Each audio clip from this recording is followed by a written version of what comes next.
حضور اکرم صلی اللہ علیہ وسلم کی دو بیٹیوں کو طلاق کیوں دے دی گئی؟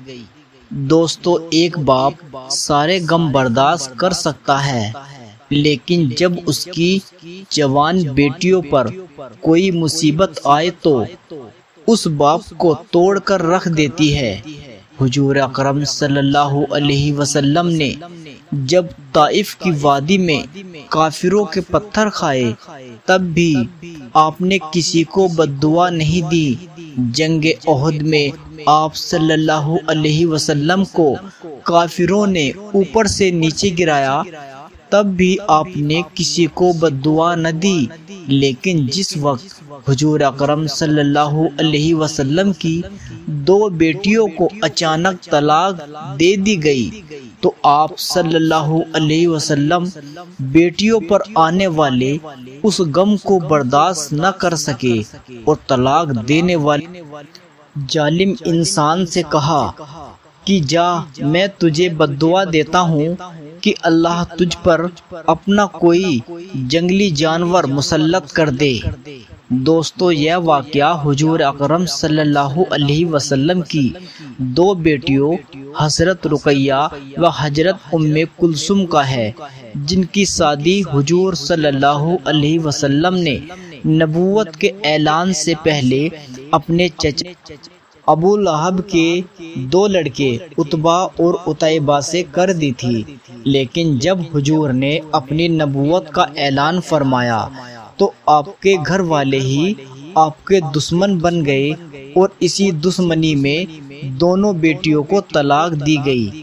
اس کا مکمل واقعہ کچھ اس طرح ہوا کہ جب دین کی دعوت و تبلیغ سے اسلام تیزی سے پھیلنے لگا تو مکہ کے کافروں کی نیند اڑ گئی اور کسی پل بھی سکون نہ ملتا، تو ایسے موقعوں کی تلاش میں رہتے کہ جب وہ حضور و مسلمانوں کو تکلیف دے کر انہیں اسلام چھوڑنے پر مجبور کر سکے۔ یہاں تک کہ ان ظالموں نے حضور صلی اللہ علیہ وسلم کے قتل کی بھی پلاننگ بنا لی تھی۔ اللہ تعالیٰ نے حضور کی مدد اور ان ظالموں کی سازشوں کو ناکام کیا۔ مکہ کے کافروں نے بیچارے کمزور مسلمانوں کو اپنا نشانہ بنایا اور ان کو تڑپا تڑپا کر دل کی بھڑاس نکالنے لگے۔ اس کام میں مکے والے تنہا نہ تھے، بلکہ بہت سے دوسرے قبیلے والے بھی ان کا ساتھ دیتے تھے۔ دن بدن ان کے ظلم و ستم بڑھتے ہی جا رہے تھے۔ ان میں کچھ ایسے بھی بے رحم تھے جن کے سینے میں دل نہیں بلکہ پتھر کے ٹکڑے تھے۔ ان لوگوں نے بے بس مسلمانوں کو قید کر کے بہت مارا پیٹا، انہیں بھوکا پیاسا رکھا، مکہ کی تپتی ریت پر لیٹا کر لوہے کی گرم سلاخوں سے داغا۔ انہی بے بس مسلمانوں میں حضرت عمار بن یاسر تھے کہ جس کو مکہ کے ظالم لوہے کی جراح پہنا کر دھوپ میں لیٹا دیتے اور اسے تپتی زمین پر اتنا مارتے کہ بے ہوش ہو جاتے۔ انہی کمزور مسلمانوں میں حضرت خباب بن ارت رضی اللہ تعالی عنہ بھی تھے کہ جن کے سر کو لوہے کی گرم سلاخوں سے داغا جاتا۔ ایک دن تو ظالموں نے حد کر دی کہ کوئلہ دہکا کر اس پر حضرت خباب کو چت لیٹا دیا، یہاں تک کہ کوئلہ ان کے خون سے ٹھنڈا پڑ گیا۔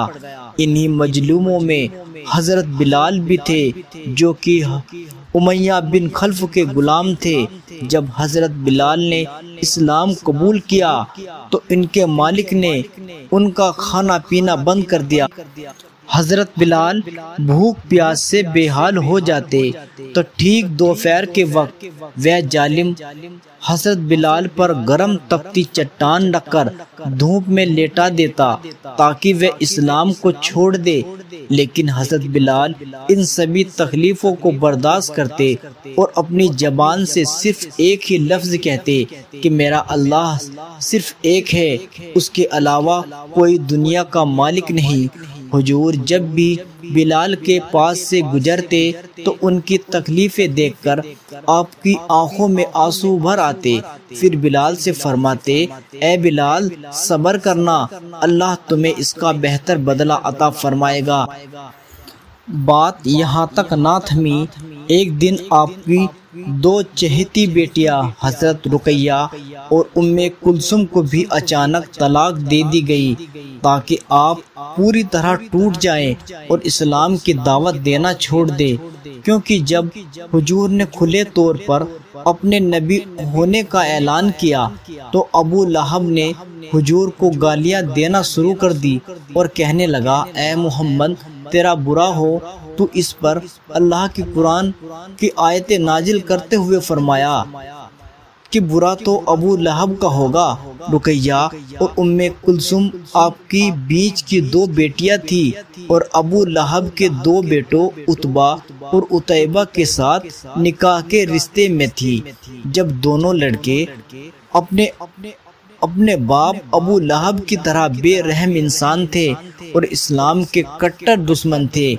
جب دونوں بیٹیوں کا نکاح تو ابو لہب کے لڑکوں سے ہو گیا، لیکن ابھی رخصتی نہیں ہوئی تھی، چنانچہ ایک زمانہ تک ابو لہب کے ان دونوں لڑکوں نے حضور کی لڑکیوں کے ناک میں دم کر رکھا تھا اور کڑوی کڑوی باتوں سے دل چھیدتے رہتے تھے، لیکن بد نصیب کو اس سے بھی سکون نہ ملا اور آخر ایک دن اپنے لڑکوں سے کہنے لگا، اگر تم محمد کی لڑکیوں کو طلاق نہیں دو گے تو تم پر میرا گھر حرام ہے۔ آپ کے حکم پر یہ دونوں لڑکے حضور کے پاس پہنچے۔ اسی وقت باپ کے حکم پر یہ دونوں لڑکے حضور کے پاس پہنچے۔ اس وقت آپ کعبہ شریف کے پاس بیٹھے ہوئے تھے کہ اچانک پیچھے سے آ کر ان دونوں لڑکوں نے آپ کو دھکا دیا، پھر ایک نے آپ کا گریبان پکڑ کر اتنی زور سے گھسیٹا کہ آپ کا گریبان بھی پھٹ گیا۔ پھر عتبہ چیختے ہوئے کہنے لگا، اے محمد جا، آج سے ہم دونوں نے تیری دونوں لڑکیوں کو طلاق دی۔ جس وقت ان ظالموں نے حضور کی بیٹیوں کو طلاق دی تو آپ کا دل ٹوٹ کر رہ گیا۔ جب طائف کی وادی میں آپ پر ظالموں نے پتھر برسائے تھے تب بھی آپ نے کسی کو بد دعا نہ دی۔ جب جنگ احد کے موقع پر آپ اوپر سے نیچے گرے تب بھی آپ نے کسی کو بد دعا نہ دی، لیکن جس وقت ابو لہب کے دونوں لڑکوں نے آ کر حضور کی لڑکیوں کو طلاق دی تو بیٹیوں پر پڑنے والا یہ غم آپ برداشت نہ کر سکے اور کہنے لگے، اے عتبہ جا، میں تم دونوں کو بد دعا دیتا ہوں کہ اللہ تم پر اپنا کوئی جنگلی جانور مسلط کر دے۔ پھر حضور کی بد دعا کا اثر ایسا ہوا کہ ایک روز ابو لہب کا یہی لڑکا ایک قافلے کے ساتھ شام شہر کی طرف تجارت کے لیے جا رہا تھا تو رات میں ایک جگہ شیر آ گیا۔ اس نے قافلے کے سبھی لوگوں کو سونگھا لیکن کسی کو کچھ نہ کہا، لیکن جب عتبہ کے پاس پہنچا تو اسے سونگتے ہی حملہ بول دیا، پھر چیر پھاڑ کر اس کے جسم کے ٹکڑے کر دیے۔ جب ابو لہب کے دونوں بیٹوں نے حضور کی بیٹیوں کو طلاق دی تو آپ نے بڑی بیٹی کی شادی حضرت عثمان سے کر دی، لیکن کچھ دنوں بعد جب حضور کی اس بڑی بیٹی کی وفات ہوئی تو آپ نے دوسری بیٹی کی بھی شادی عثمان سے ہی کر دی۔ اس لیے حضرت عثمان کو ذوالنورین کہا جاتا ہے، مطلب انہیں حضور کے گھرانے کے دو نور حاصل ہوئے۔ سبحان اللہ۔